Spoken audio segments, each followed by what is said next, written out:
that's where we are right now. Mobile and Vernon is even worse. We were already stressed to capacity before all this started. So, as far as what to do, school couldn't have started at a worse time. And yes, there's children who are already testing positive. I'm not here, I don't have numbers. I'm not into that. I'm just here to paint you a picture as to what we do in the inpatient world. And a lot of the outpatient physicians don't even realize this. That this is the situation we've been in. Is it going to get better? Yes, I think it's going to get better. Because I think this thing's going to peak. You follow the patterns in other places and it's going to peak and it's going to go down. This was very rapid.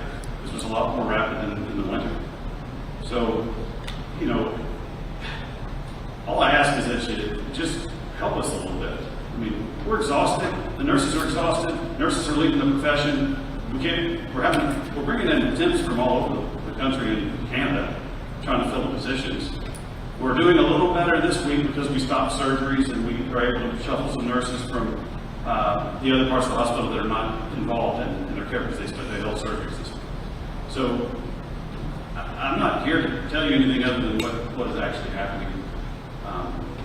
I applaud you for making the decision to put the mask on the kids. I personally would have liked to help school for a week or two because when this timing was, the timing could not have been worse. And if things continue this way, there's going to be, as a physician that works my entire career in the emergency room, your greatest fear is somebody dying in the lobby or dying in the waiting room because they're waiting to be seen.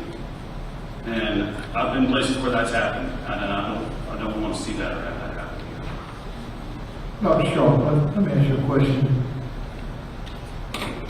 Is there any reason, you're speaking fact, right? Sir? You're speaking facts, right? Yes. Okay. I know. This is what I've I seen know. every day. This is what you see, what you do, and I know facts were cited before you. So, you're speaking medical facts. I usually watch the crowd. I'm pretty good at sizing people up and looking out in the crowd. It seems like some of the things that you mentioned, some people basically found that humorous. And I believe you're a respected physician here in this community. So, we just all got to understand that we have two sides of an argument. But I think we need to be respectful that when a medical professional states facts, and you might not agree with it because you think your facts are more substantiated. I just think we need to be respectful of each other. That's what we need to do. Dr. Sharp, do you have anything else you'd like to add? No, I'm just Can I ask questions? No. Okay. No. I'm stating my observations. This is what I've been seeing. This is where that's all I can tell you is things that I'm doing and that we have been doing these last few weeks. I appreciate it. Thank you, Dr. Sharp.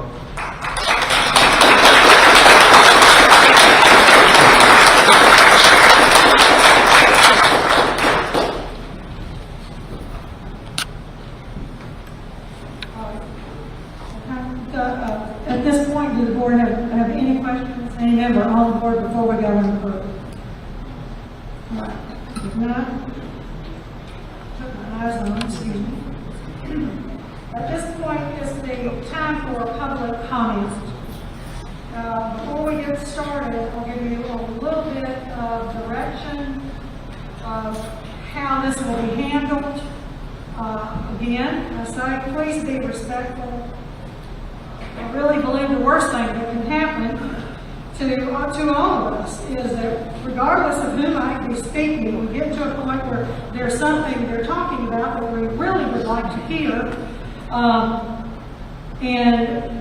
If there's laughter or at an inappropriate time, applause or whatever, then we're not going to be able to hear it. And we need to hear everything. We want to hear everything. We want to hear from everyone. So with that having been said, let me read this real quick.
contracting COVID from patients, other staff members, which I was amazed, and that's probably better than the average. I was just very amazed. Now, I will tell you, some of our employees got sick. They left the clinic, they let their guard down. They got in situations, they got sick, sometimes seriously ill, but in our clinic, that did not happen. You know, COVID's here. Everyone in this room knows somebody with COVID that's had COVID, that's had a bad outcome, that's even died from COVID. I mean, it's everywhere. We know that.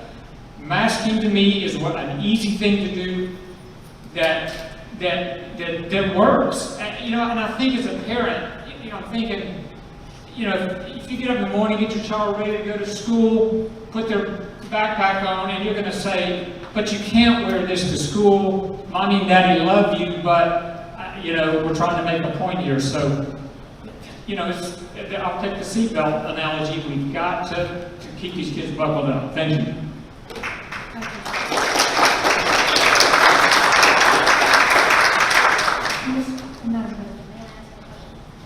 I'm sorry? May I ask a question? You may, yes. For Dr. Shrubby, I hate that I didn't catch you before you sat down, I'm sorry. But I did have a question, and really for any of the physicians or nurses in here, can you give us I understand that a mask is not the only preventative. You know, we need layers of protection. But can you explain how the mask works? How it prevents or helps lessen the potential exposure or the droplets or the spittle? Yeah, I think Dr. Grooms said that earlier, and I'll I'll echo that. Is that, yeah? I mean, it's catching. You know, these things. Nothing in medicine is 100%, but these are catching. I think Dr. Castadio said this. I mean, a lot of these viruses are sitting on. I mean, you call for sneeze. That virus is in. That mucus going out is sitting in there, and that mask will catch a lot of that. Not 100%, but you know, you just don't want to get that heavy viral load that comes with somebody coughing straight into your face. And it really needs to be universal, and I think that's the key. Is I need to have my mask on, you need to have your mask on. That's double layer of protection. Any distance you can get between you and me, all the better, all the better. So that's kind of what we're looking for, that double, you have it, I have it, and that gives us a lot more protection of that virus coming through that mask than one of us having the mask on, or that, you know, I always say, please keep it above your nose. It's more of a chin diaper once it gets below the nose, so that's another part. Does that answer your question? Yes, thank you. All right, the next speaker in opposition, Mr. Eric Whitlow, I'm sorry.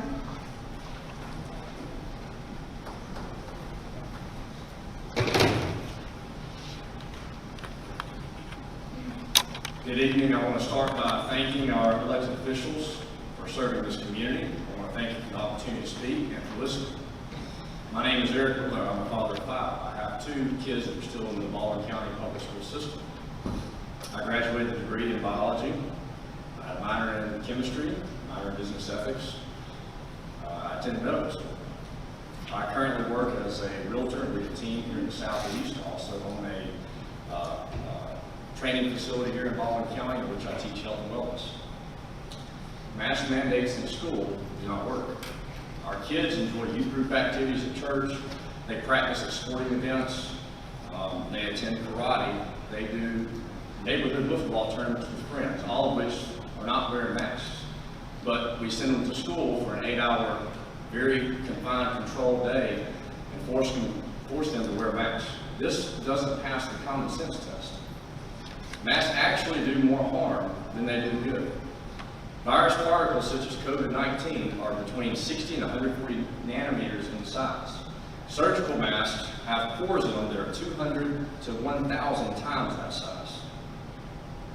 Bacteria, our mouth has more bacteria than any other part of our body, including our anus. And as we exhale, we're breathing out bacteria. Bacteria's pores are 5 times that, or the bacteria is 5 times the amount, the size of the pores in the mask. So our kids are breathing out and inhaling this bacteria all throughout the day. It's well known that COVID-19 deaths are greatly due to secondary bacterial infections, such as pneumonia. Therefore, wearing these masks increases the risk of such infections. Prolonged wearing of the mask decreases blood oxygen levels, it increases blood carbon dioxide levels, and puts the body in a more acidotic state. Lastly, our kids are not trained in how to properly wear masks. When I go through the car line, I see them twirling on their finger, it's under their nose, the diaper that you mentioned, it's under their chin, they use them as a slingshot. They're constantly adjusting them, bringing more bacteria to their face. I would request that the board consider removing the mask mandate and leaving that decision up to the parents. Thank you.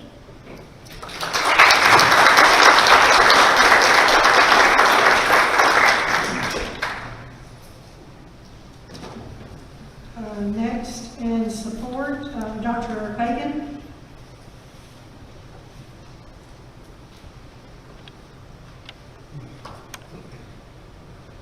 Hello, I'm Dr. Karen Fagan. I'm a Baldwin County parent. And I'm also the Chief of Pulmonary and Critical Care Medicine for the adults at University Hospital in the USA Health System. I can't separate those two roles right now. I applaud the board and Mr. Tyler for putting the safety of our children, our staff, our educators, our whole community as a priority in trying to prevent the spread of COVID. I applaud you for that, and I hope that we continue to follow the science and continue to follow what's happening in our community that is very real. I do know that kids bring home COVID to their families. I take care of those adults who come to my hospital. And much like we heard earlier, we do not have any ICU beds. I have patients on ventilators in every nook and cranny I can find in the hospital. Those people acquire COVID from someone else. Our children bring things home with them, including COVID. I have seen families devastated in the last 2 weeks with COVID. I have pregnant women who are incredibly ill and may lose their life, if not the life of their child. I have multiple generations of the same family dying in our ICUs. Our children need to protect each other, their teachers, the staff in the schools, and they need to help protect all of the people in their lives, and wearing a mask is part of that protection. I cannot stress more the fact that this COVID is not the COVID of earlier. In fact, Alan Perkins, our chair of family medicine, recently wrote an editorial that we should change the name. This is not COVID-19. This is COVID-21.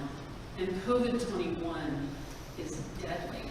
And I appreciate and support continuing the mask mandate as long as it is needed to protect my kids and my community. Thank you.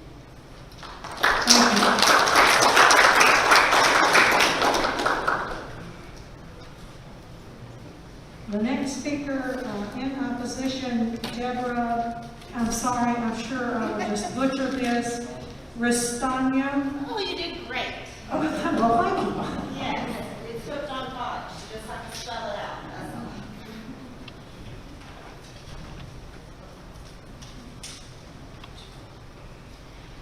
all. Thank you very much. You did great on my name, by the way. My name is Deborah Ristano. I'm a registered nurse. My primary background is in mental health. I've been working in and around the field of mental health now for over 20 years, and I have served all ages in a variety of mental health settings. Today, I would like to talk a little bit about what we've seen in the mental health field over the last year and a half as it relates to our children and our COVID policies. Last July, the CDC director, Robert Redfield, remarked, and I'm quoting, "There's been another cost that we've seen, particularly in high schools, that we're seeing sadly, far greater suicides now than we are deaths from COVID. We are also seeing far greater deaths from drug overdoses, end quote. The completed national suicide data from 2020 will not be available until 2022, but I can give you some preliminary numbers that we know now. Suicide attempts by girls, as of the beginning of the year, has increased by 51%. For boys, it has increased 4% as compared to the same time frame in 2019. Right now, the CDC reports that the rate of suicide for children between the ages of 5 and 13 has risen to 1 every 3.4 days. There's been a 334% increase in intentional self-harm claims among 13 to 18-year-olds. And the CDC is acknowledging a 31% increase in ER visits related to mental health for ages 12 to 17 between March and October of 2020 as compared to the previous year. The American Academy of Pediatrics is also reporting that about 90% of the children who actually complete suicide have serious mental health issues such as anxiety and depression. And if I could just say one last thing, I have a lot more to say because I am a mental health advocate and have been for a long time. The CDC's own February 2021 double mask study reported that masking does impede breathing, which can trigger a variety of problems for children, specifically anxiety attacks. And that's from the CDC. Most everything I gave you was from the CDC. I would just like to say that while we do have a vaccine for COVID, we do not have a vaccine for the trauma, for the anxiety, for suicide, for a lot of the mental health issues that our children are currently experiencing right now because of COVID. I need you to wrap up, please. And that's it. I just want us to really think about what we're doing to the mental health of our children. Thank you.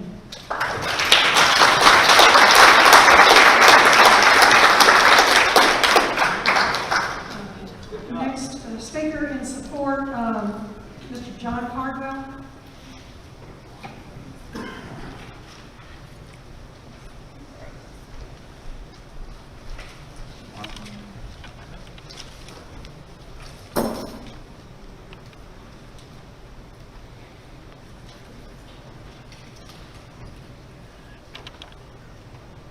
My name is John Caldwell, principal of Fairhope High School, parent of an 8th grade student at Orange Beach Middle, parent of a 3rd grade teacher at J. Larry Newton School, and husband of a pre-K teacher at J. Larry Newton School. I'm in my 29th year as an educator in the state of Alabama. On my campus, I have students battling several diseases, cancer, some have evicted, some are beaten as we speak, some of the parents, siblings battling it right now. These are the ones I speak for. Wearing a mask is an inconvenience. I don't like it myself. But my number one job at Fairhope High School is safety. I truly believe that every added extra precaution is worth it for my kids as a whole. I also appreciated the medical exemption clause added for students at risk for certain medical conditions. That was thoughtful. As a principal and a teacher, I've looked down on students prepared for burial.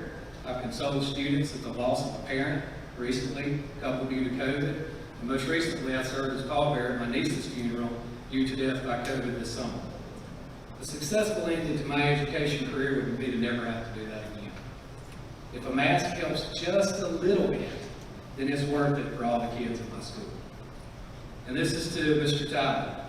I admire your decision. I've been disgusted with personal attacks I've seen in writing about you. Criticize a decision. Personal attacks are gutless and lack character. You and I may not agree on everything, but I'll tell you this, and I want everybody to hear this. The safety and welfare of our students is at the forefront of every decision that man makes. I'm proud to be an administrator in the school system and work for you and this board. I want to thank you for your time, but most importantly, I want to thank you for your efforts in keeping our kids safe. Thank you.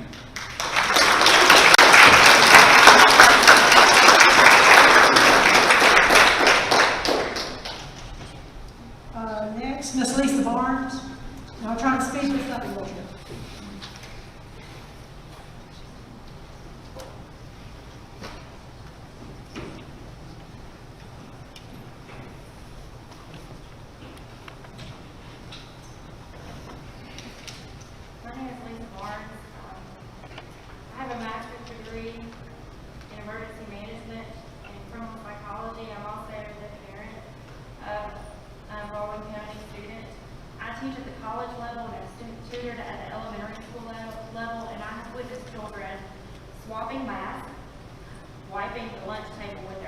dropping their mask on the bathroom floor and putting it back on their faces before we can catch them.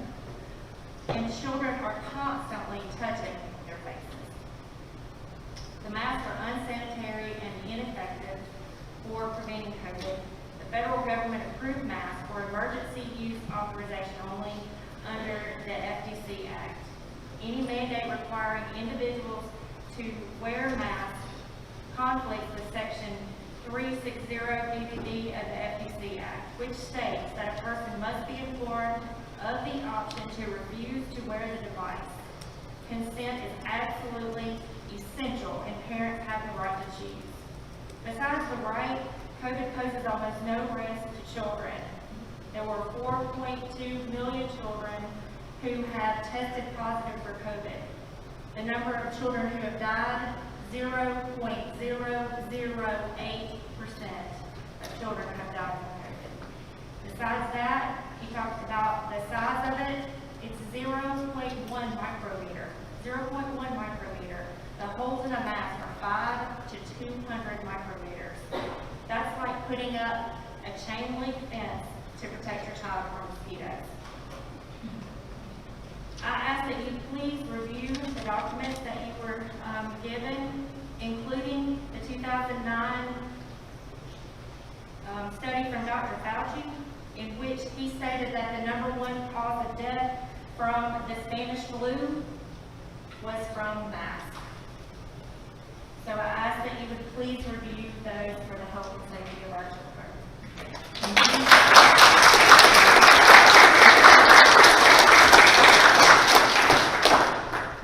Next speaker in favor of Ms. Nicole King.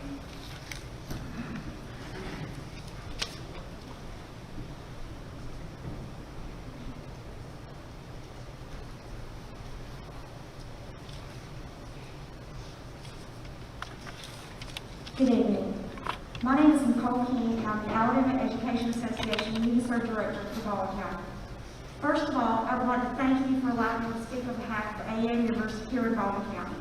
Last year, under the guidance of Mr. Tyler and with the diligence of our amazing employees, Baldwin County schools were able to complete a full school year, even with COVID present. Our dedicated employees were on the front lines and devoted themselves to the success of our students. This year, Mr. Tyler has made the progressive decision to require masks for employees, students, and visitors of Baldwin County Public Schools. Every AEA member who has reached out to me has been extremely grateful for this decision, and it has alleviated some of their concerns about COVID transmission in schools. Our members are very aware that wearing masks in schools and on buses is a recommendation communicated by the CDC and the Alabama Department of Public Health. With the continued increase of COVID cases, it is important for schools to take the appropriate steps for COVID prevention as well as minimize the spread of COVID in our schools. The decision to require masks is certainly in line with protecting our employees and students as much as possible while delivering face-to-face instruction. Also, as a parent of 2 girls in Baldwin County Public Schools, I'm relieved that Mr. Tyler took this important step for all of the students in our district. While the circumstances around us are far from ideal, the decision to wear masks is made with the health and safety of our employees and students in mind. Board, I do appreciate your commitment and support of Mr. Tyler in this decision. I believe a vote of confidence will show your continued dedication to Baldwin County Public School employees and students. Once again, thank you, Mr. Tyler, for keeping the safety of our children and employees a top priority in Baldwin County Public Schools. Thank you.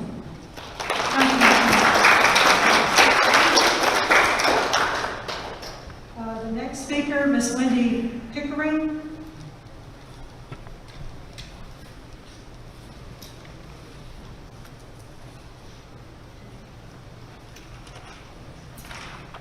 My name is Wendy Pickering. I have a 12-year-old daughter at the Spanish Fort Middle School and 2 other children that have graduated from the Spanish Fort High School.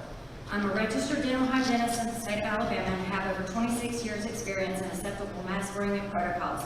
I'm confident that not one healthcare professional here or anywhere will disagree with my following statements. When I exit a room from a patient, I dispose of my mask immediately. Why? It is contaminated. If I were to wear that same mask for 8 to 10 hours, I run the risk of not only infecting my patients, but myself as well. Yet why are we asking our children to do this? How many times have you seen a child with a mask upside down or inside out? Think about that, inside out. The exact virus that you're trying to protect them against, you are now giving it to them. The virus is now on the inside of their mask, and they are breathing it directly into their nasal passages, mouth, and lungs. This simply cannot happen. Therefore, I've come up with a perfect solution. First of all, I'm sure that you would all agree our children's lives do not have a price tag. With that being said, the following should be the new mask protocol. When children first arrive at school, they should be given a clean mask upon entering the hallway. When they reach the first period classroom, the contaminated mask should be disposed of immediately and a clean mask applied. Upon leaving the classroom, the contaminated mask should be disposed of and a clean mask applied. This should also be for the teachers as well. They need to be changing their masks in between their classes. The protocol will greatly decrease the chances of cross-contamination and greatly decrease the chances of our children getting sick and dying from this virus. Each child and teacher would require a minimum of 20 masks per day. Anything less than that is only not acceptable, but almost guarantees our children could get sick or die, or at least would it increase the numbers of COVID cases. Being that masks are being mandated by the school, it is only fair that the school bear the burden of this expense and not the parents. So I took it upon myself to do a cost analysis.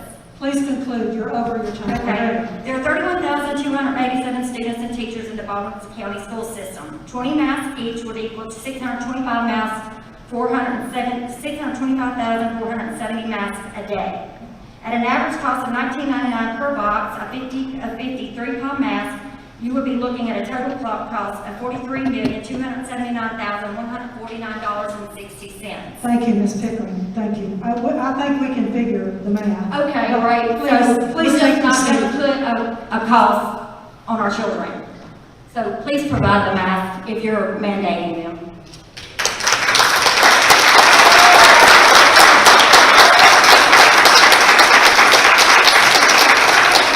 Next speaker is Zach Wickstrom. Mr. Zach Wickstrom.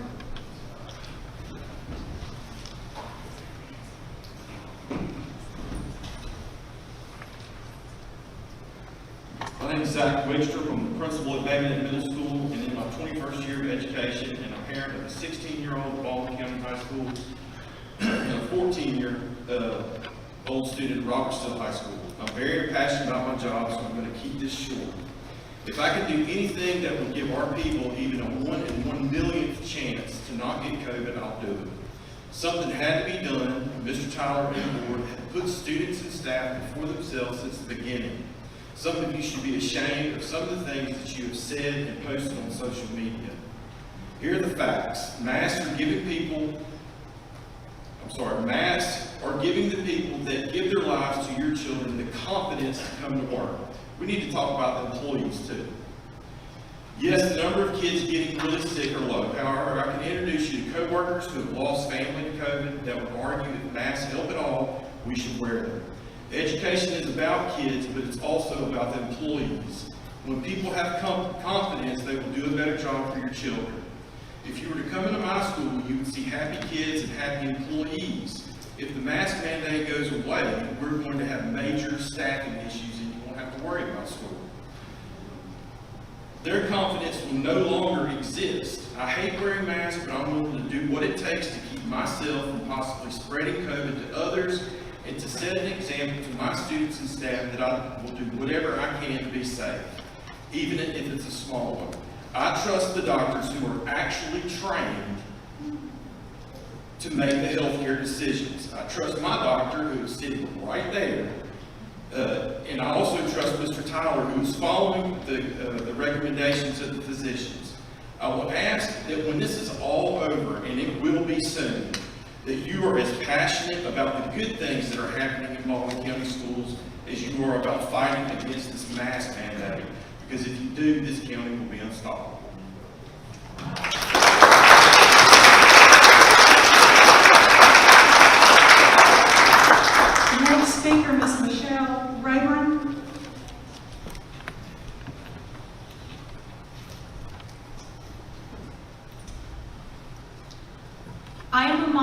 our children, 3 of which are in school currently. I have seen how the masks affect my children every day. My 7-year-old, It's okay. who loves school, and he's very active, social, hands-on kid, but he has some health challenges like asthma, allergies, and eczema. His asthma is so bad he takes a steroid inhaler morning and night. He's on albuterol. At times in between, it still doesn't pass his breathing test when we go to the doctors, but it's considered controlled because he's not in the hospital right now. Since we were told that masks would not be mandated in schools, I allowed my children to return to school this year. He struggles to breathe in masks, and as of this last weekend, had an eczema outbreak around his ears from wearing the mask, which he doesn't normally break out with his eczema there. Because of the mask, his asthma has also picked up. When he comes home from school, he's coughing more and wheezing, to where he has to have an inhaler coming in from school as well. He's getting eczema in spots that his mask, where it rubs, he never previously got it there. And it's already a struggle with him. He doesn't understand why he has to take all these medications or why he has to do all this. It's a scary thought to think that my son will be lost because of an asthma attack, because teachers cannot see how he's breathing through this mask. I know if I struggle seeing it, the teachers can struggle seeing it as well. Our household has already dealt with COVID, and my children had an easy time with it. I would rather deal with another round of COVID than to see him struggling to breathe in the hospital with asthma attack. Those attacks are something that can be prevented if he was allowed to be mask-free with my permission. Since our school board waited to mandate masks until it was too late to register for virtual school, my children now have to go to school with a mask. And it's a mask that you say protects him that could ultimately be the very thing that causes his life. They're my children, not yours. I just ask that it be my choice to decide whether they're wearing the mask or not.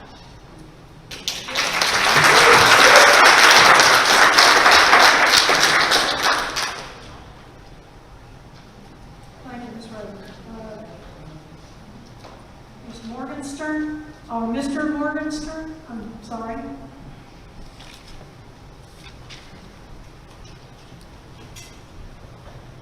No.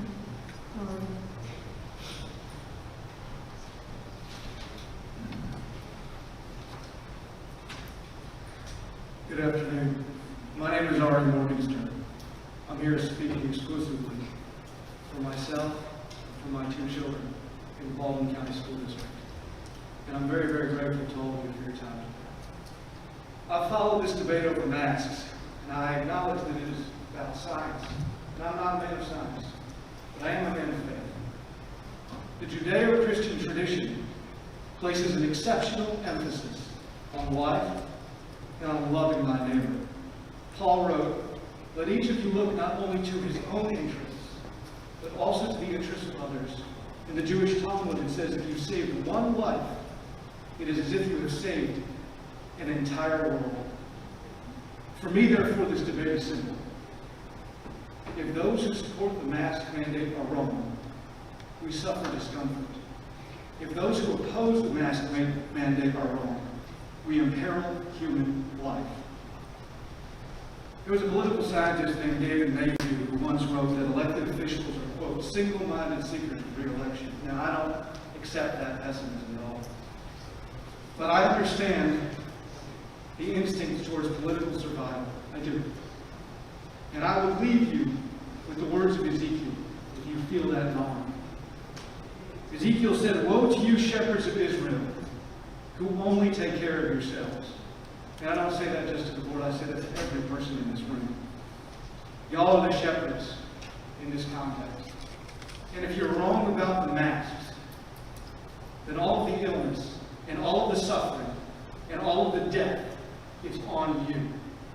So it is my sincerest hope and prayer that you all choose to err on the side of the preservation of life. I want to thank the board, I want to thank Superintendent Tyler for your service. Thank you all for your time.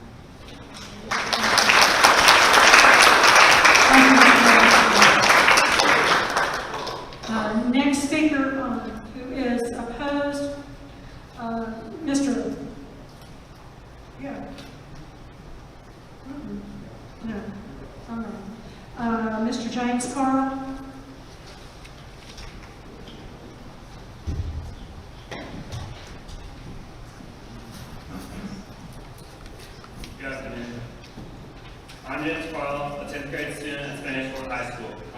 a student with no disciplinary record. Wearing a mask should be a personal decision. Healthy school students have virtually no risk of dying or even being hospitalized. According to the CDC, not a single healthy child in Alabama has died. We only get sick. Harvard studies concluded that children do not contribute much to the spread of the virus because we aren't symptomatic. We are kids. It's okay if we get sick.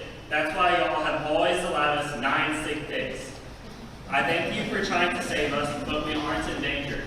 If a parent believes their child is in danger, let them make the call. Virtual school and wearing a mask will always be an option.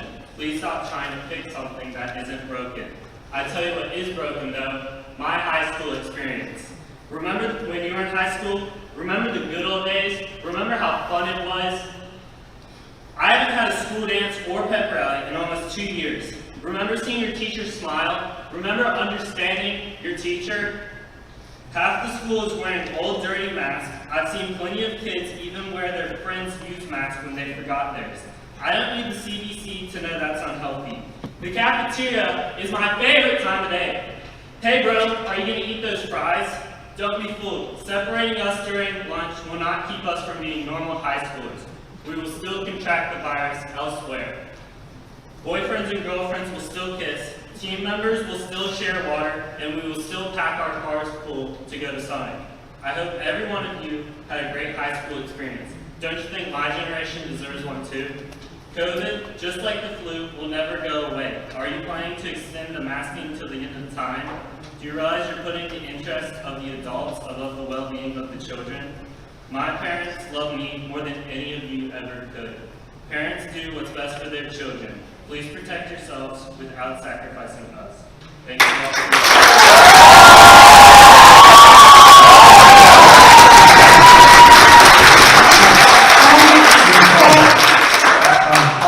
Mr. First, where are you a student? a Spanish Fork High School. Spanish Fork High School, you're a senior?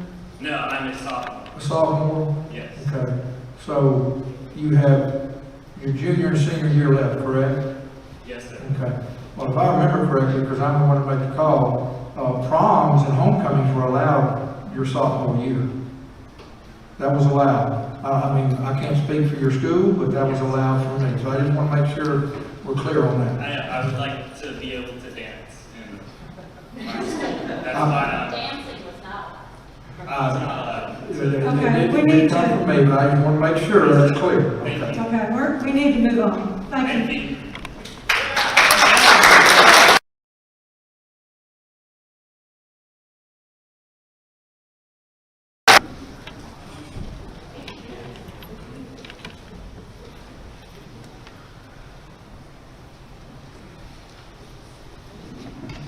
Hey, good evening.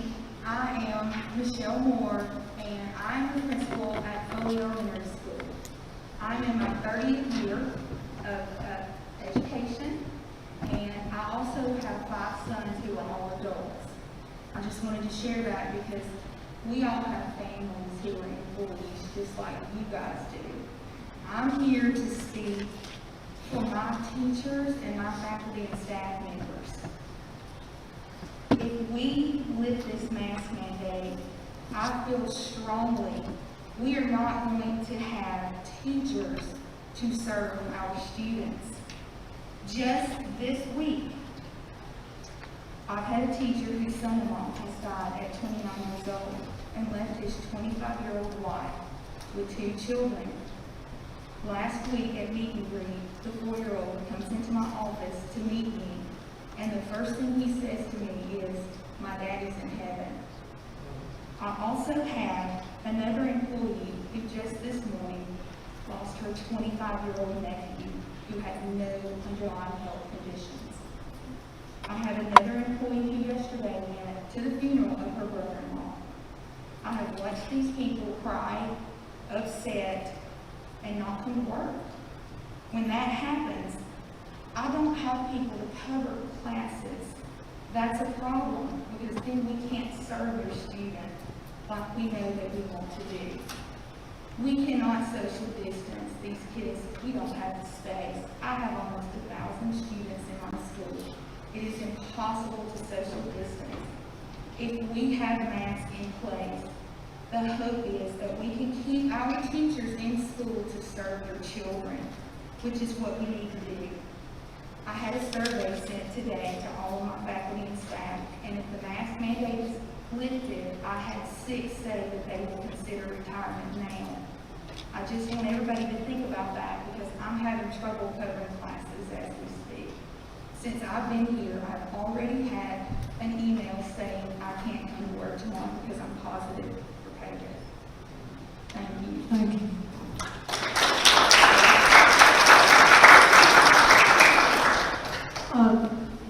Macy Nelson.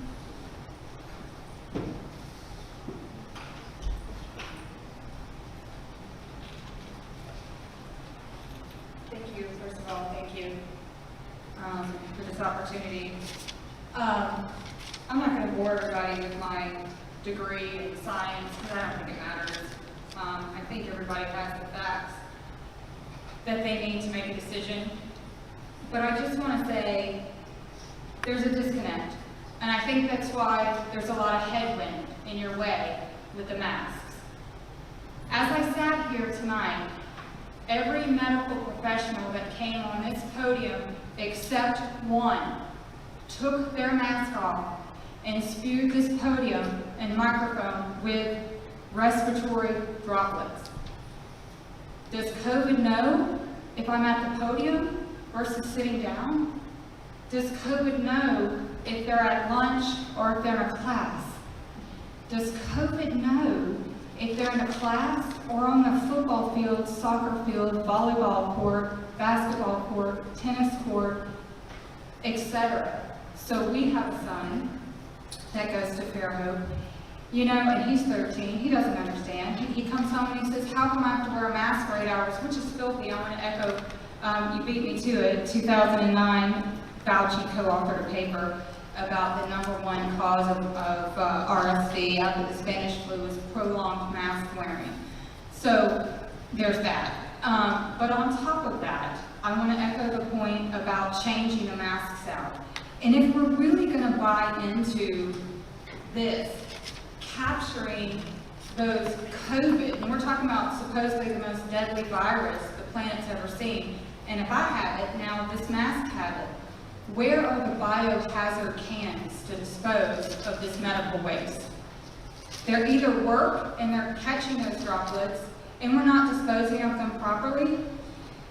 Next, I know there's a lot of pressure. Last thing I'm going to say, that I know that there's a lot of pressure from Montgomery. But what's next? Mandate no prayer in school? Mandate no pledge in school? Mandate no flag in school? This is a slippery slope. And if you are concerned about what you feel is a crippling pressure from Montgomery, we have your back. This district will have your back. Mr. Tyler, board, beloved law enforcement, we will have your back on this if you don't yield to the pressure of Montgomery to mask mandate. Thank you.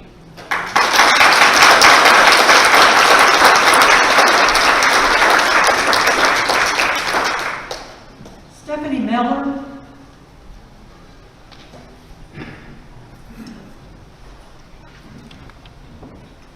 So I'm sorry, I have a totally separate situation from the COVID. I thought this was going to be open. But I'm in favor of wearing the mask. I am a frontline worker, and I think we're doing what we can to protect our kids.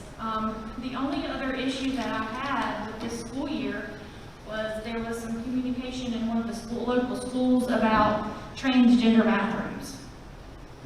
So I don't know if... we need to, can you come back and address us? I'm sorry. That's okay. I didn't realize that this was just going to be COVID. Okay, all right. Thank you, Ms. Miller. Please come back and address when you can. Okay, thank you. No, we're not deferring times.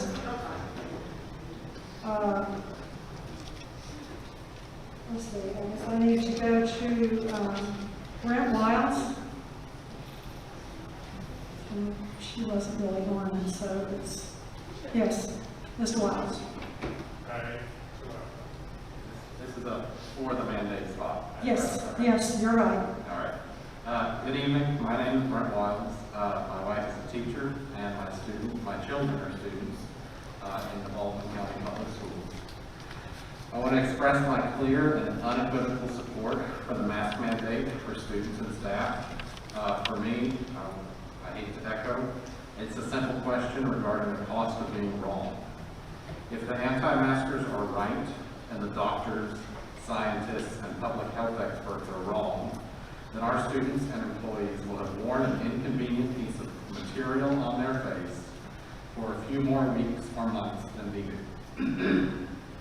If the anti-maskers are wrong and the doctors, scientists, and public health experts are right, then our school system will have taken a reasonable measure to protect the health and safety of students and employees, and lives will have been saved. Regarding whether or not the mask requirement should be mandatory, of course it should be. It has to be.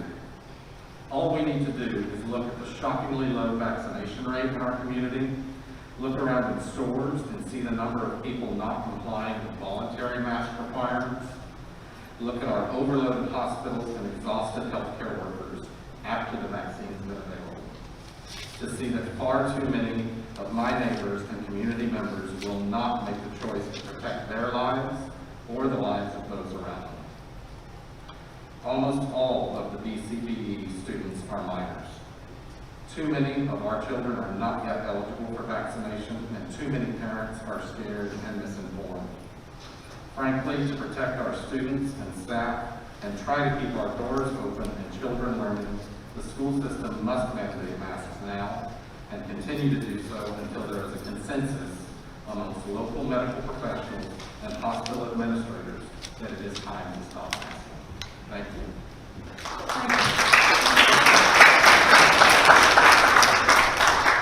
Michael Renforth?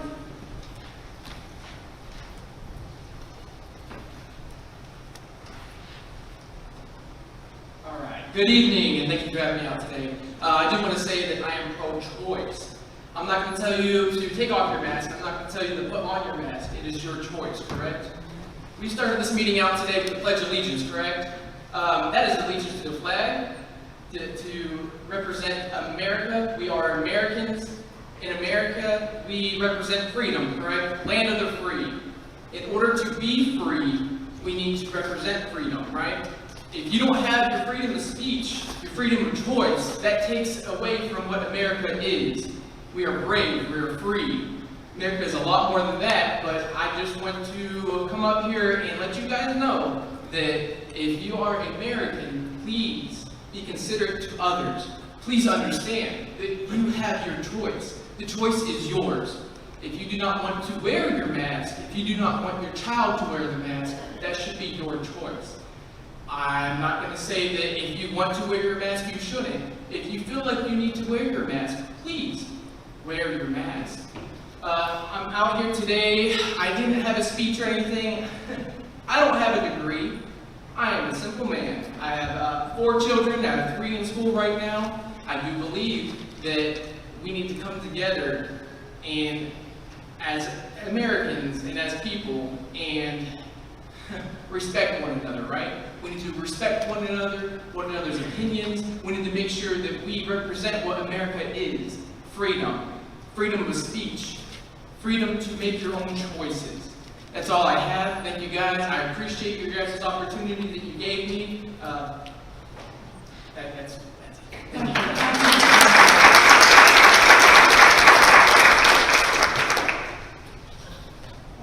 Jared starts with a B. Budlong, horrible handwriting.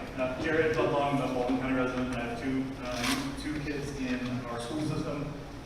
And I also don't have any fancy credentials. I don't want you to listen to me. I want you to listen to the medical community, not only locally, and I appreciate everyone has spoken about that locally. We have a local scientific community that has a consensus that masks are effective in helping to transmit COVID. Continue to listen to them, and as soon as they change that, feel free to take away the mask mandate. But until then, please protect my kids from the potential harm of having COVID spread to them unintentionally by non-symptomatic appreciate it. I yield my time. I don't have anything else to say. Thank you. Jeremy Beck.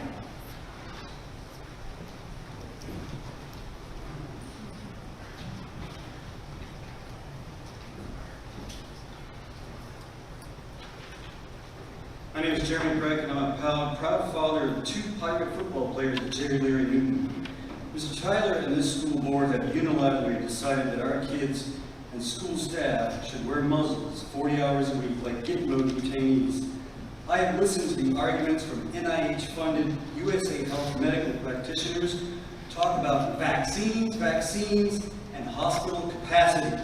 Not one of you mentioned prophylactic and early treatment with things such as quercetin, ivermectin, zinc, and vitamin D.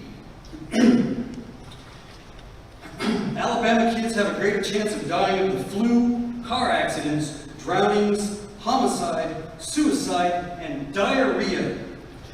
Wearing a surgical mask for long periods of time will lead to reduced oxygen levels, increased anxiety, asphyxia, bacterial pneumonia, brain fog, decreased learning capacity, weakened immune systems, infections, hypoxia, hypercapnia, cardiac overload, and increased chronic disease such as Alzheimer's, dementia, and cancer. This is historic fact, proving risk and injury. Besides being harmful and belligerent, you all are breaking Alabama and international law. Four Class B felonies. Suffocation is defined as intentionally causing asphyxia by depriving a person of air or obstructing the airway of a person. Menacing is committed if one intentionally places another person in fear of imminent physical injury, including protracted impairment of health. Child abuse is defined as harm or threatened harm to a child's health or welfare by a person responsible for such welfare.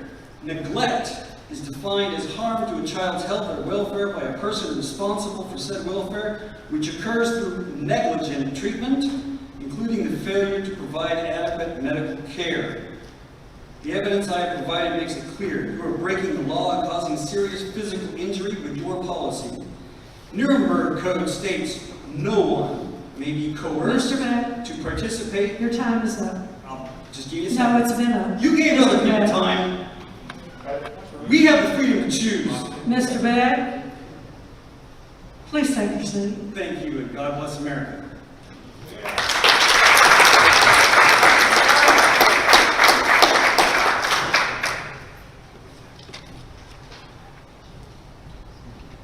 Ms. Shannon Melton.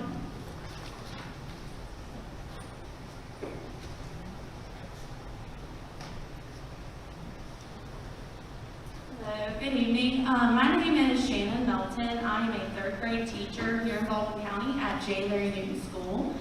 I will say, I think we can all agree that COVID doesn't discriminate, especially this Delta variant.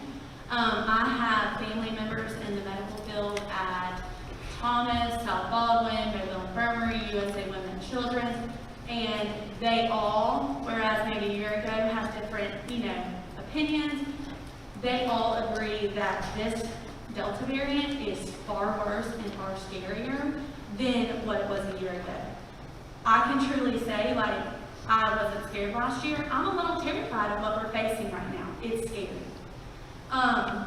The numbers that I heard from you, the ages that you were saying at Thomas, sorry, I'm just echoing what you're saying, 20, 30, 40-year-olds, that's what they're seeing. These are the people ending up on the ventilator. And that's, a lot of teachers are in that age, and we don't know how it's being transmitted. I guess we don't know everything. We're still learning, but I think we can all agree that I think the board and Mr. Tyler and his decision, he's doing what he knows is best for students, teachers, and staff. I think the biggest goal is to keep schools open. Teaching virtually, not my thing. I want to be in person, even if it's with masks on. I love to see the kids smiling. You can see into their eyes, they're still smiling. I do my best to, build relationships with the kids. I feel like that's important. That's hard to do when we're not at school. I'm very thankful that we're in a county where parents have the choice to send their kids to virtual school, homeschool, you could do a private school, you know, whatever. We have choices. That's the great thing about here, living in America. So, I just want to say that there's no doubt that it's worse. Grocery stores are closing down. They weren't a year ago. But I think the biggest thing that I want people to know is, like, we all are making the best choices. Ms. Melton? Yeah. We're all making the best choices that we know how to, and I appreciate you making the choice that you think is best for teachers and students.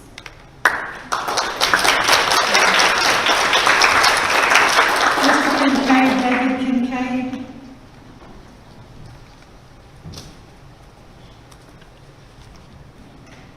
Thank you very much for letting me speak tonight. I'm a Baldwin County resident, got 3 children, 15, 7, and 5. My 5 and 7-year-old. 5-year-old doesn't have to wear a mask, my 7-year-old does. That's a great conversation I had every night with that 7-year-old.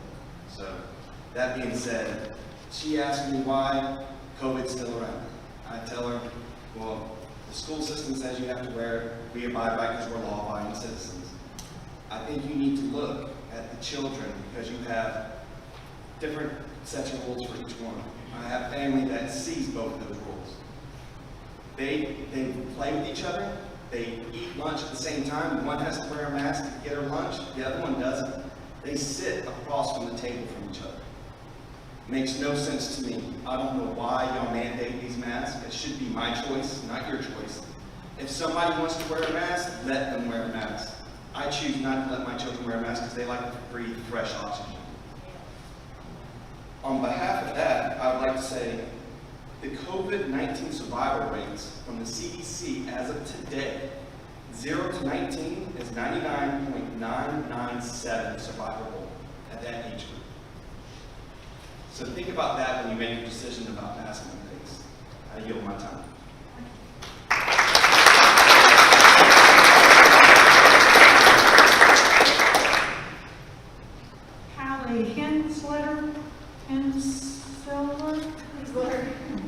Sorry.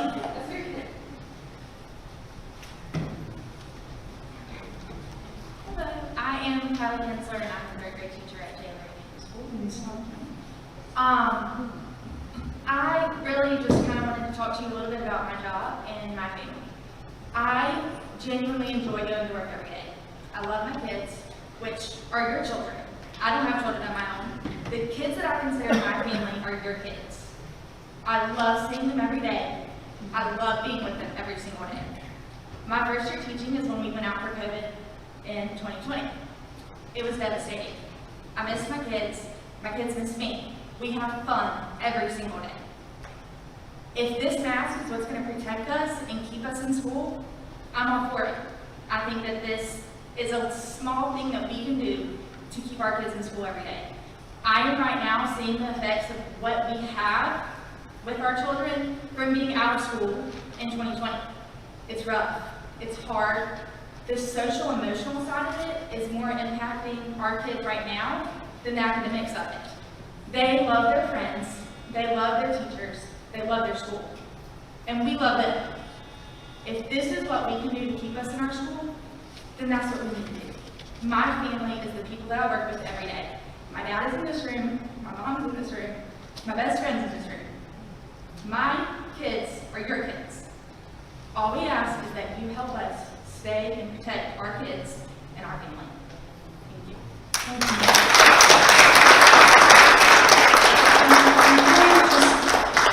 Let me remind everybody, and I understand and I appreciate speaking to each other, but please remember, we need your comments directed toward the board. Thank you. Saying that Mr. William Casey.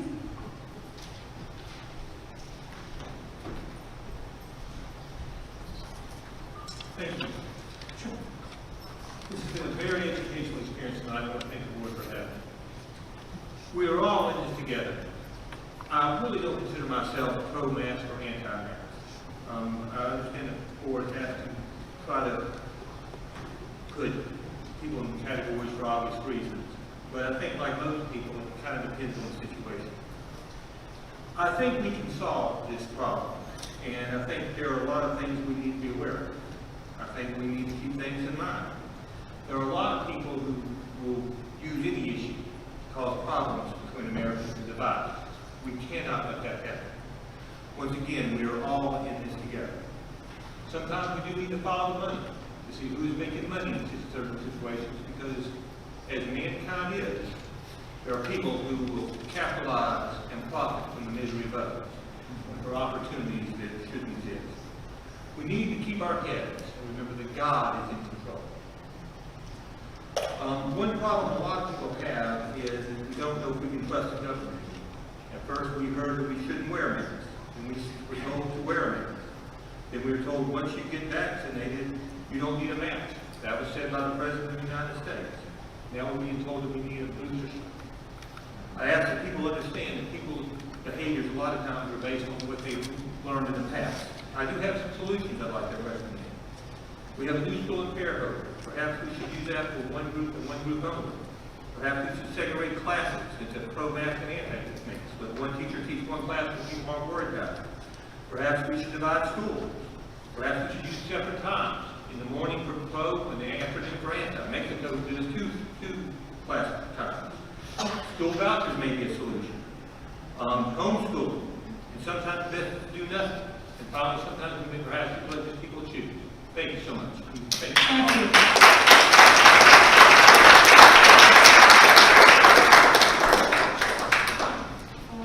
Cassie Morgenstern.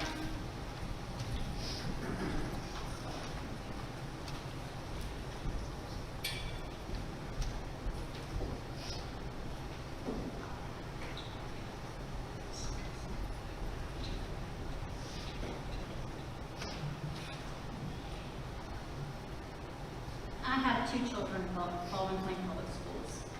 But tonight I'm speaking on behalf of 4 medical doctors in Baldwin County who are also parents of children in Baldwin County Public Schools. I'm going to read one of their statements. My name is Dr. Jennifer Walker. I'm a local pediatrician and parent of 2 children in the schools here. I could not be here to speak tonight because our clinic is inundated with COVID patients. Baldwin County is in the midst of by far our worst COVID outbreak since the pandemic began. And all of our healthcare resources and personnel are stretched thin. Delta variant is highly contagious, highly prevalent in our community, and causing much more disease in children and young adults than we've ever seen in the past 18 months. In the midst of all of this, our only protection we have to offer our precious and vulnerable children who are too young for the vaccine is consistent mask wearing. Some try to say that masks don't work, but this is ludicrous to anyone in the healthcare field, where masks have always been part of our protective equipment when dealing with dangerous, contagious respiratory viruses. Some try to say that masks are too uncomfortable, and we can all agree on that. However, we give up a little bit of comfort for safety all the time. Car seats, life jackets, bicycle helmets, and football pads are not comfortable either. But we wouldn't dream of denying our children those protections when they need them. Some try to say that it should be left up to the parents, or that they want to protect their children from the opposite mask. However, each person who is unmasked in an indoor setting puts every person around them at risk. While any child will be safer in a mask than without a mask, they'll be safest if the children around them are also wearing masks. And parents should not be allowed to make so-called personal choices. Watch your time. That put other people's children at risk. Thank you. Thank you.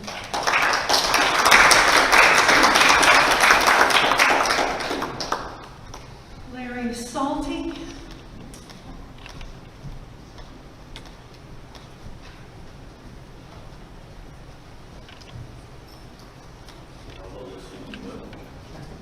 First, I want to thank the board for allowing us all to be here today. Thank you so much.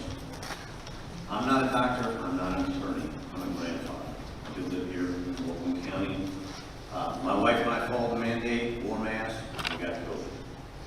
According to multiple reputable studies, it is a myth that masks prevent virus from spreading. The CDC website special, the surgical masks do not catch all harmful bacterials and particles. Particles and smoke are 5 times the size of the COVID virus, and it will not stop all the particles and smoke. It is like throwing sand against a chain link fence. It's not going to stop anything. Primary Doctor Medical Journal posted their findings of 6 trials of 3 types of masks: a disposable surgical mask, N5 mask, and a laundry cloth mask. In less than 10 seconds, the available oxygen decreased to less than the OSHA required minimum of 19.5%. Are we going to have medical staff at all the schools to check the oxygen and blood level of these students? The University of Florida lab analyzed an analysis of freshly laundered masks worn 5 to 8 hours by children ages 6 to 11 found 11 dangerous pathogens on the mask, to include meningitis, food poisoning, sepsis, to name a few. Everyone familiar with the Nuremberg Code of 1947, which we discussed, knows that the law is very clear. It is unlawful to conduct medical research without informed consent of all parties. That means it has to be voluntary, and forcing children to wear masks without a child's parental consent is illegal and immoral. By requiring children to wear masks, you're promoting the idea in their head that masks can prevent the disease. This is wrong and just impractical. According to the FTC Act 15 U.S. Code Section 41, it is unlawful to advertise that the product can prevent disease unless you possess competent and reliable scientific evidence. Mr. Schulte, I'm sorry, your time is up. The only thing I ask is that we do allow the parents to decide. Thank you. And be aware of the legal ramifications involved. The Thank you. government is given responsibility. Thank you.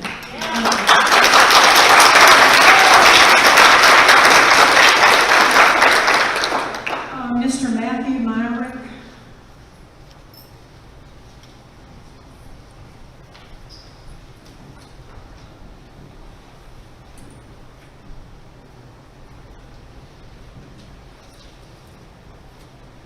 First, thank you, Superintendent Tyler, for working to keep our kids as safe as possible. My name is Matt Myrick, and I have a daughter in 3rd grade and a son in 1st grade at Fair Oak West Elementary. My 1st grader has cystic fibrosis, which, if you're unfamiliar, is a genetic lung disorder that can lead to frequent infections and hospitalizations. I recently saw a picture of a sign at an anti-masking rally that read, "0 children have died from COVID who didn't have pre-existing conditions." And it hit me, what a sad reason to argue against masks, because even if that were true, the sentiment is, take off the masks because it's only those kids we'll lose. As the parent of one of those kids, I've been shocked how often I've witnessed disregard for vulnerable people when it comes to COVID. How often I've seen someone on social media complain about masks and say, if you're at risk and worried about COVID, you can stay home. Last year, my family stayed home, and we learned firsthand the limitations of the virtual school format. Thankfully, our brick-and-mortar schools limited the spread of COVID using measures like masking, and my son's pulmonary team at Children's of Alabama recommended in-person learning this year, in part because they witnessed a decline in overall mental health for many of their patients in distant learning programs last year. You should have seen how happy my son was bouncing into the building to meet his teacher this year. I'm so proud that our schools work to accommodate kids with disabilities, and I'm grateful for the rights you guarantee them. Our schools care for students with all sorts of health problems like diabetes, cystic fibrosis, and other lung conditions. I believe because we all value their contributions to our public school community, and we want them present and safe. The kids with files in our nurse's office are future doctors, engineers, and community leaders, if we take steps to protect their futures. But we must continue listening to the experts, as you said, the in all caps in your message. Experts like Dr. Michael Chang and our friends at Children's and Women's Hospital and USA Health. Superintendent Tyler, you were correct. We can't let partisan or local politics dictate decisions concerning our children's health. Thank you.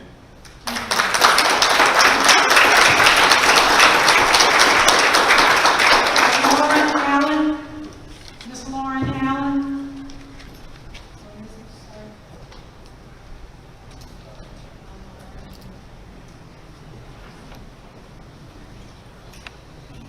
My name is Lauren Allen. I have 2 children in the Baldwin County Public School System. I come here today to tell you about my son, who suffers from chronic migraines, chronic nosebleeds, chronic fatigue, and debilitating anxiety during this last school year. He was ridiculed in front of his classmates by the very people he was taught to trust because he just wanted to breathe without struggling. Summer break began without a mask mandate to follow. My son's nosebleeds quit, the chronic migraines started to subside, and his anxiety turned into laughter. Excitement for the fast approaching first day of school quickly turned into fear and anxiety as a mask mandate was put into place for Baldwin County Public Schools. Last night, on the 5th day of the new school year, his nosebleeds began again. After spending countless hours reading medical literature upon effectiveness of masks on children, it is obvious that there is absolutely no scientific proof that masks are an effective barrier against viruses. Furthermore, I brought with me documents citing peer-reviewed medical publications that warn against the detrimental psychological and physical effects of forcing children to wear masks.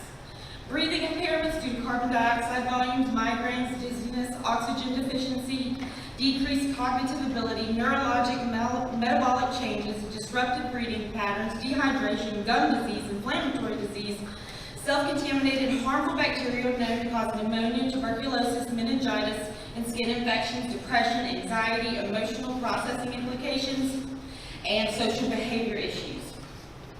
As a parent, I am responsible for my son's health and safety, and the school is responsible to do no harm. No matter what side of the debate you are on, we have all heard over and over again, follow the science.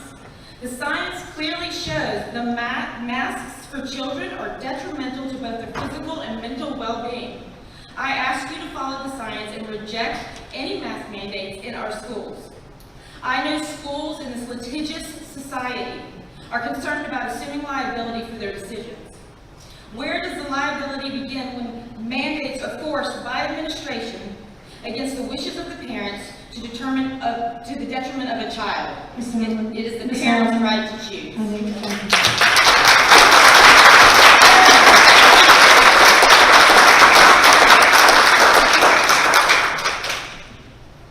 Karen Myrick.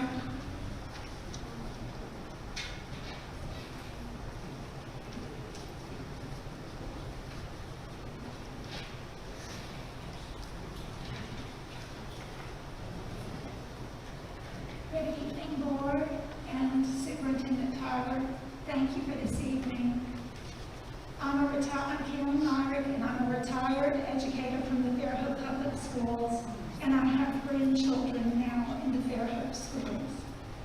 When I remember teaching, I remember fire drills, tornado drills, lockdown drills, active shooter drills, and many other procedures that were all in place in our schools to keep all of our students safe from potential harm. As a former teacher in our school system for 20 years, I was required to keep safety precautions for all of these on my desk visibly and in place at all times. We had to prepare and plan for the unexpected if we were to honor our responsibility for the care of our students. The safety folder was a reminder to me always that as much as parents might want us to send their children home with a brilliant Baldwin County education, what mattered most to those parents and grandparents like myself, whether it was voiced or not, is that we send the children home safe and well. During this tragic pandemic, our children and our teachers and our staff have been faced with a present threat of a potentially life-threatening disease. I appreciate that thus far Baldwin County schools are doing what they have always done well, and that is to protect all of our students based upon best practice procedures. At this time, that's protection from a deadly disease. To address this COVID threat, thank you. Thank you. Thank you.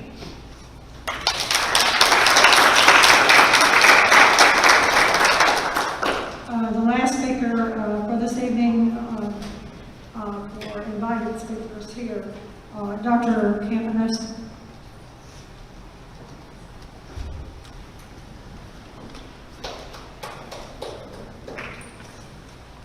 Thank you all for holding this tonight.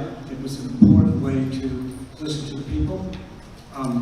Let me say at the beginning that we've heard to follow the science, and yet the science doesn't really speak to the mask efficacy.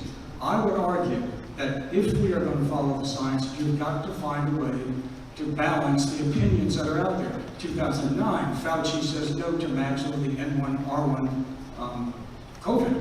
Then you have another situation where the CDC itself in 2009 says no masks in schools, right? Then run the reel up to last year, and the WHO, I hate to even reference them, but nevertheless, they said no to masks. Then they said yes, and they're back to no. The Surgeon General in the middle of March said no to masks. There's no definitive opinion about it. The other argument that I would suggest to you here is that somewhere along the line, especially when you see the evidence that we've already shown, that whether it's Sweden, Ireland, North Carolina, or the FAIR study out of Johns Hopkins, all of those showed that no masking was necessary, no rise in infections. And so the biblical references that someone made earlier, I'm sorry, we're not going to be responsible for people dying because we didn't support masking. The evidence shows that masking doesn't necessarily translate into safety. In fact, just the opposite based on the statistics that we've seen. I would urge you to take a closer look at that aspect of this. In my conclusion, I think it's important that we look carefully at the facts. Emotions have been laid out here tonight, and the heartfelt stories are there. There's no question about it. We're not here because we're heartless. We're here because there are parental rights at stake, there are constitutional rights at stake, and it just seems to me that we've kind of gotten past the necessity of looking out for those rights. I know I'm not. Yes. Let me just say one final thing. I've been working with Drs. Caldwell and others about various aspects of what's happening here. And this hospital crisis that I've heard about tonight, there's a guy that I've been working with, Stuart Tankersley. He's a colonel in the National Guard, the Alabama National Guard. I don't know if you all have talked to him, but if you want to talk to me afterwards, I'll be more than happy to talk to him about this very issue. I'll give you the same extra minutes I gave to everyone else. Thank you. Thank you very much.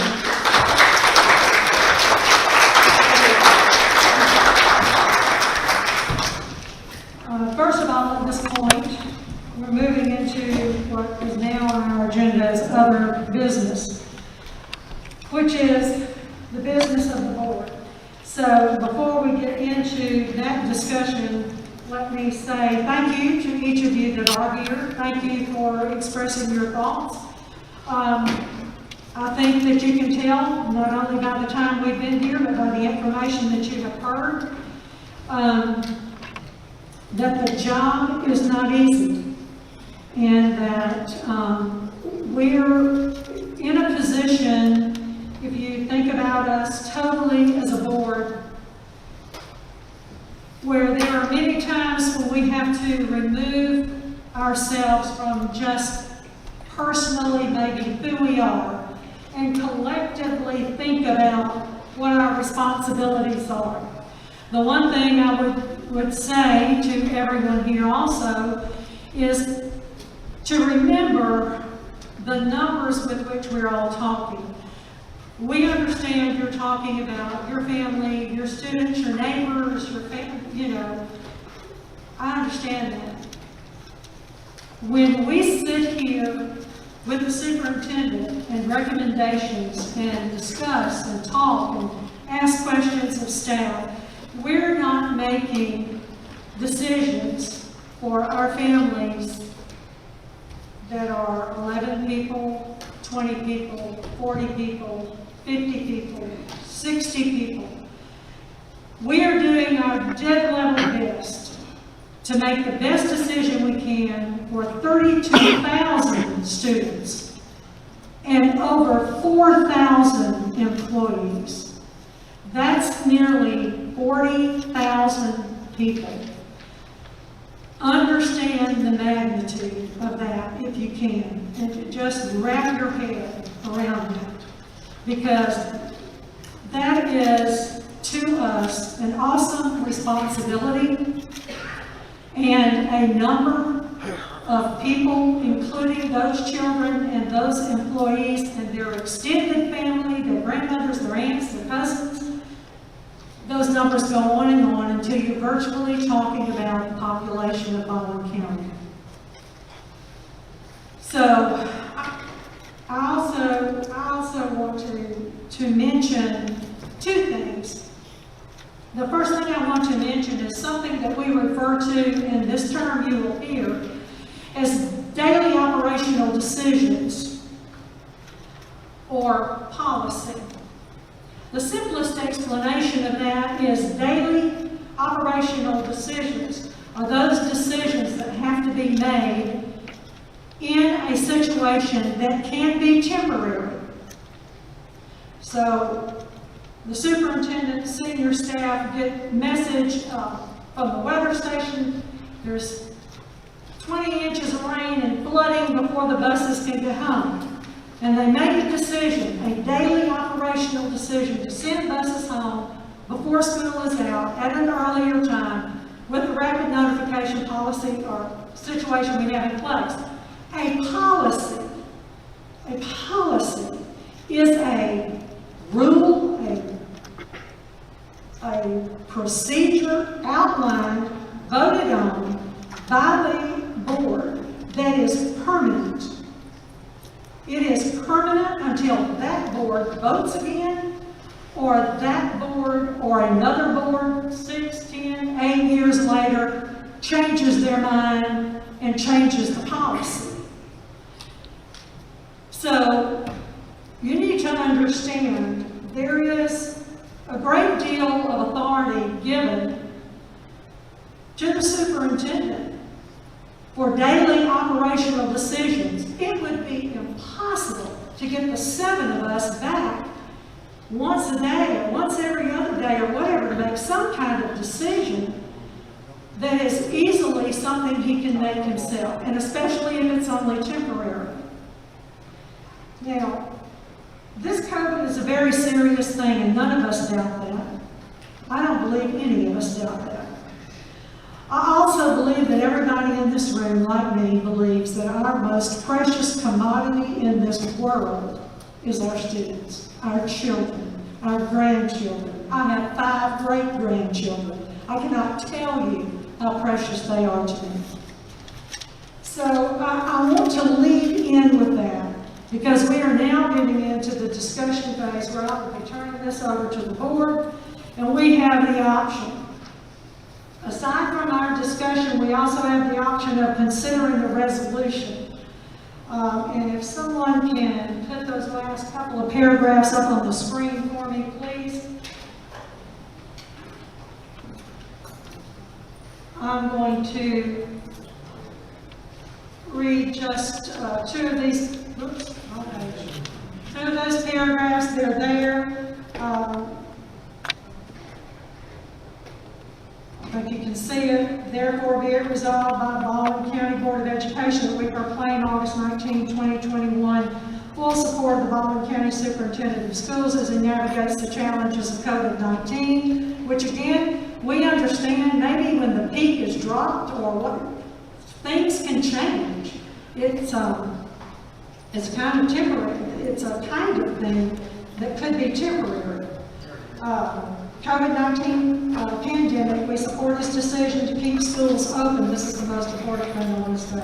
Keep schools open for in-person learning, and then you can read the last paragraph. The other thing I want to say is the greater challenge that the Baldwin County Board of Education has upon its shoulders is to make absolutely certain that we give the very best education we can to every single student. Ma'am, could you put your mask back up on your face again, please?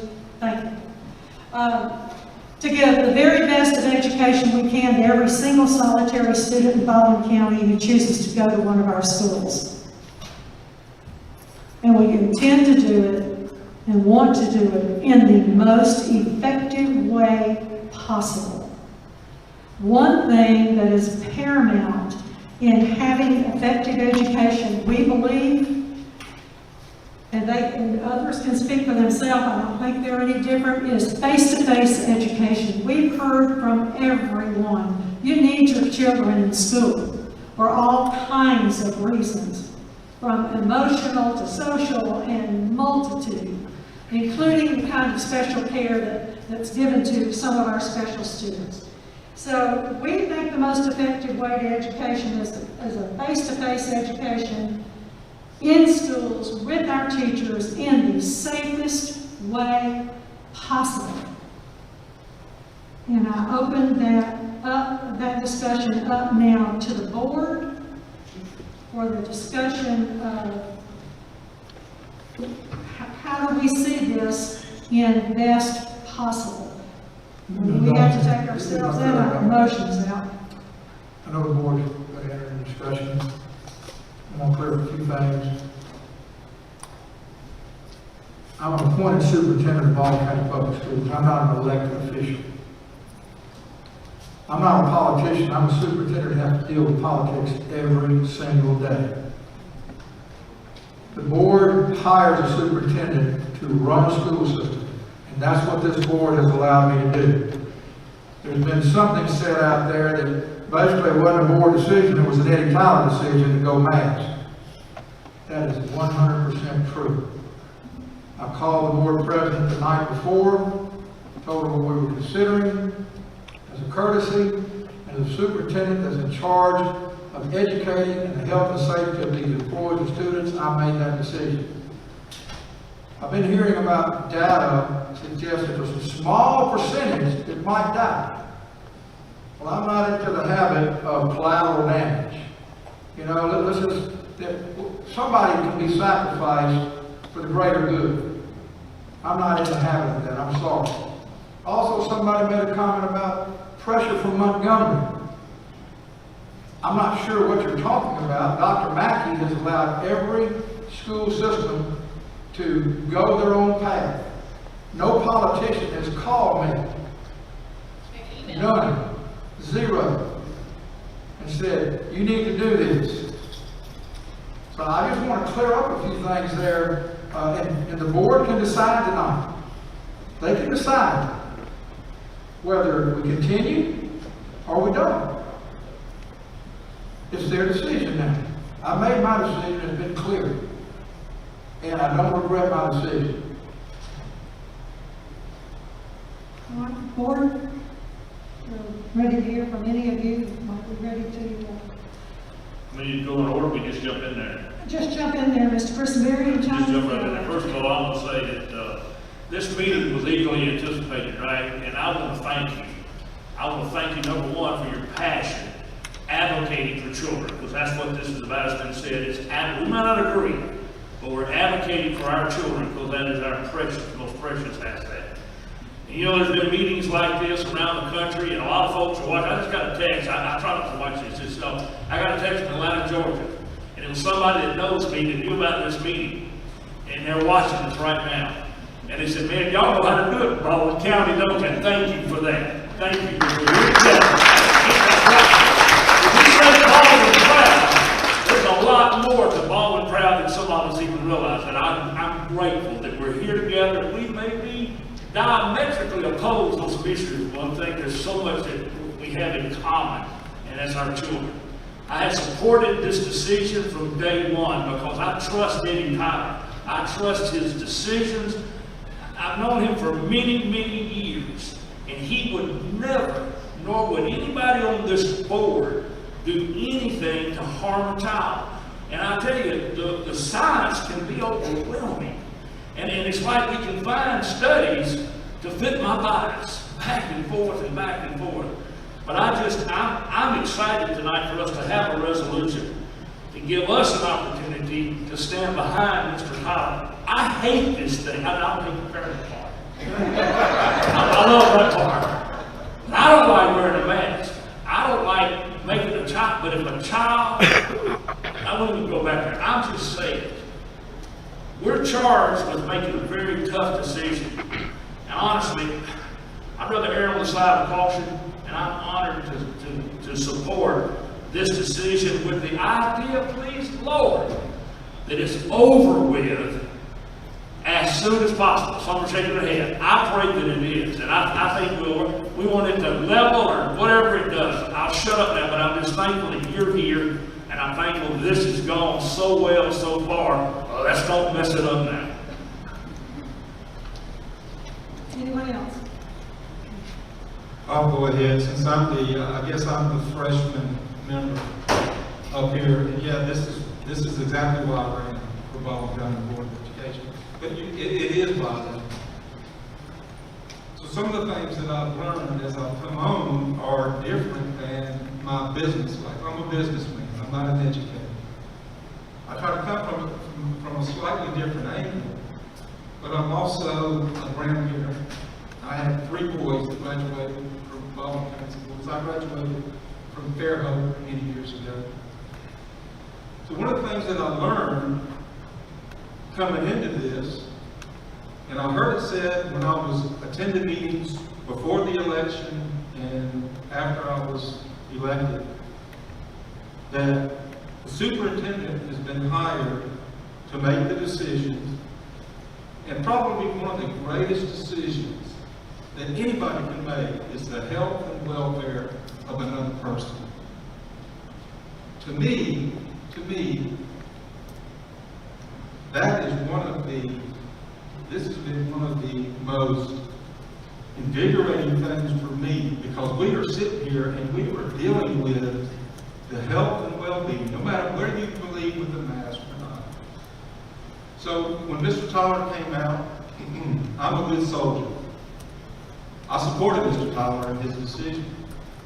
Now, what my personal feelings are about masks are different.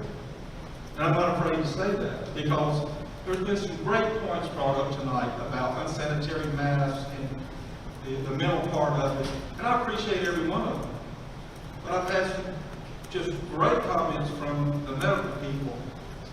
I know that what they're telling me is the truth. I don't doubt anything that anyone else has told me the truth. But at the end of the day, I have my personal decision and my personal beliefs. And then I have fiduciary responsibility of the children, the employees of this county. You say, well, that sounds like a political answer. Well, I'm sorry, but that's the answer that I have. I appreciate it. Anyone else? Yes, I talked to Mr. Tyler, and I told him when he made the decision that masks would be optional, and then 3 days later quit, and we had to wear the mask. You know, I talked to him for 30+ years. I appreciate the fact that the fact we wouldn't even be up here. So I've always been pro-choice, like parents being involved. We spend Title I money every day to get the parents involved in the kids. But then when they do, tell them we know better. But my thing is, I don't know if it's right or wrong, or whatever, you know, on the mask or whatever, but I have 3 children, and you better not tell me to my face that I don't care if something happens to them. I don't think the mask is what they put up to do, ain't the mask. But I told Mr. Tyler, if the majority of the board says wear the mask, which we have a policy. Are we changing the policy tonight with the resolution? Are we changing it? We don't have a mask policy. We have a day-to-day operation. We can make that decision. Absolutely, We change that's the what we policy. have. We are not. Okay, so, you know, it's a huge point to even talk about it, because you make a decision that I may not agree with it, but whatever the majority of the board is, I don't think the board is even gonna vote on it, to do a resolution, what is the resolution for? You just stand there.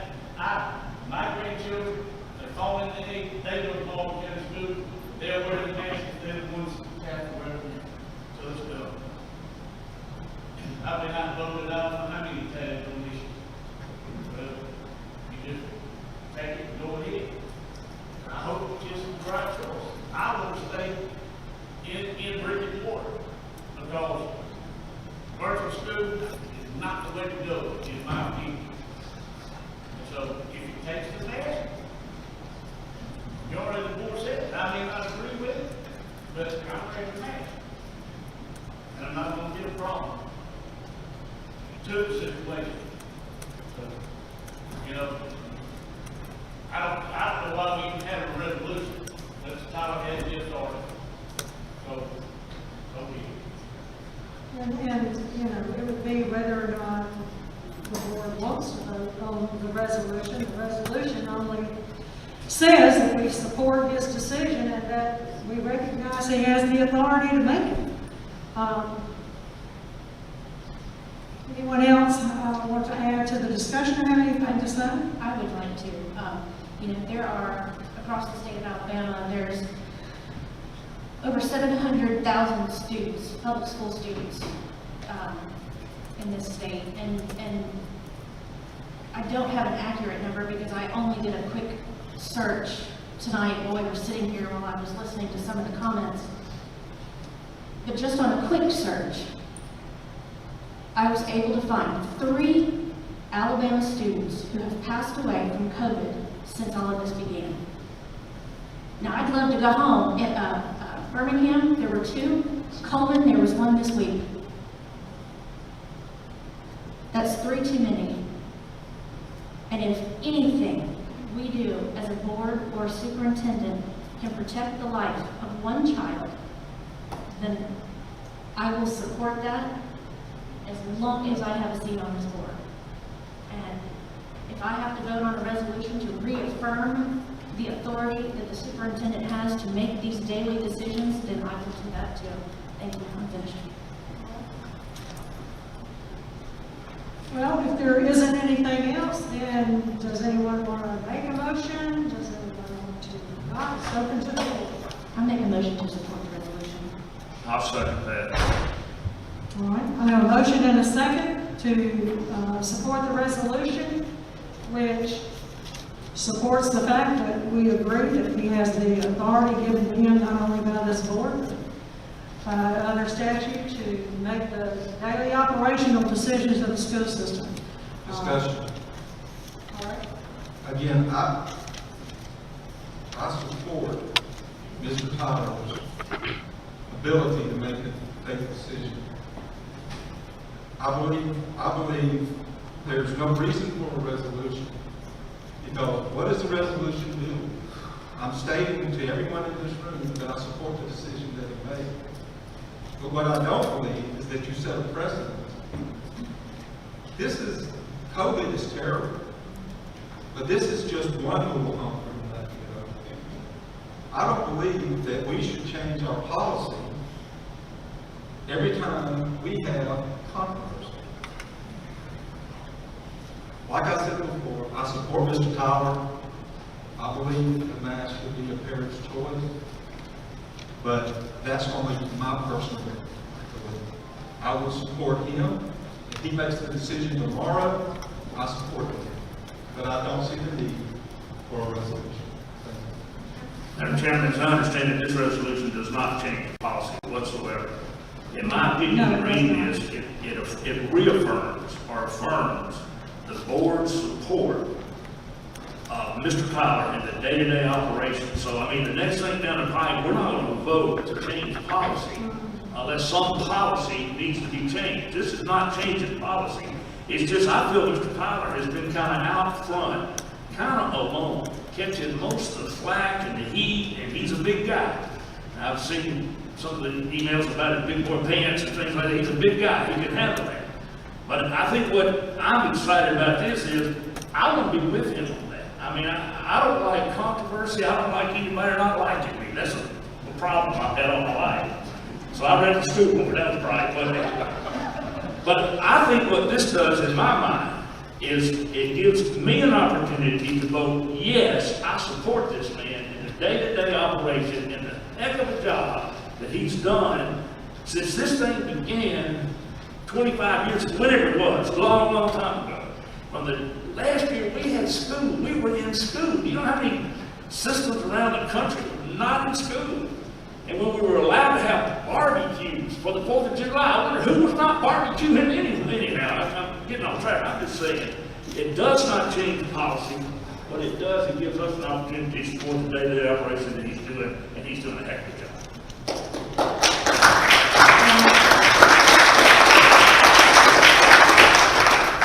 At this point, if there's no other discussion, I'll call for a vote. We have a motion and a second on the floor to support the resolution. All those in favor, please say aye. Aye.